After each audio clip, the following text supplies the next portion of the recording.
ماتش الاهلي والاتحاد مش ذنبي اللي انتوا عندكم حكام ضعيفه، يعني بمعنى صح اللي حكام في اتحاد الكره بقت ضعاف، ما عندهمش شخصيه. مش ذنبي اللي اتحاد الكره مش شخصيته جامده عشان خاطر ما يحكم لهمش حلو. بس تعال بقى نشوف الاخطاء بتاع النادي، الماتش الاتحاد والاهلي، وقد ايه انا اتظلمت وقد ايه الاتحاد اتظلم.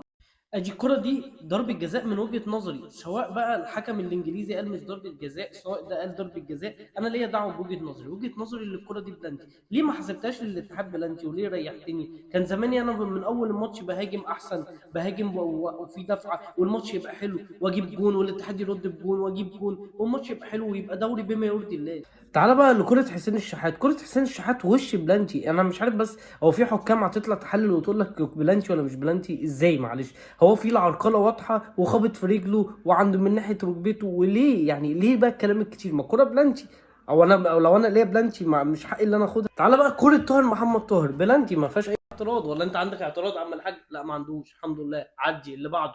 بالنسبه بقى لكابتن مهدي سليمان، ده ما يستحقش الطرد في الكورتين اللي شاطهم، واحده في البلانتي الاولى وواحده في البلانتي الثانيه، ولا هو اي استفزاز وخلاص؟ مش عارف، لا تعليق بصراحه. انا بقى نفسي اعرف حاجه، هي كره اكرم توفيق دي بس يا ريت بقى الناس بقى تشوفها بالفيديو اكتر، ازاي الكره دي مش بلانتي؟ ولا انا عشان انت حسبت لي مره واحده بلانتي ولا اتنين بلانتي، لو جالي بلانتي تالت ما يتحسبش؟ او يعني هو القانون بيقول كده مثلا؟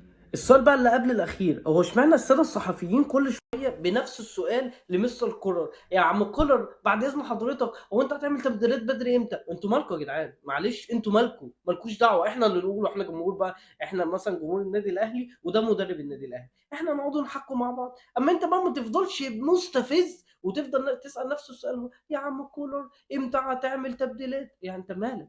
انت مالك يا عم؟ انت مال اهلك؟ انت مال اللي جابك على راي احمد شوبير؟ انت مالك انت يا عم؟ ما تسيبه يا عم يعمل تدبيرات ان شاء الله براحته.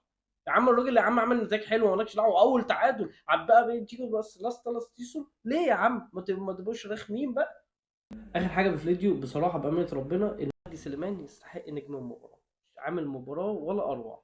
ومبروك لنادي الاتحاد النقطه، وهارد لك للنادي الاهلي خساره نقطتين.